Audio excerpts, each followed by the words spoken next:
How to recover your password if you forget it on your Twitch.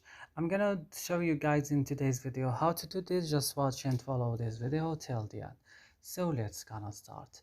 First, just go ahead and open your Twitch. After that, come and open your profile. On your profile, open your account settings. Here on your account settings, you will come directly and open security and privacy.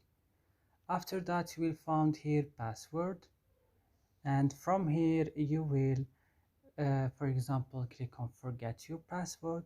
What you should do right now, you will enter your email or phone number, then they will send you like verification code, then you will give you or you will change your password to a new password, and that's it. You recover your password correctly.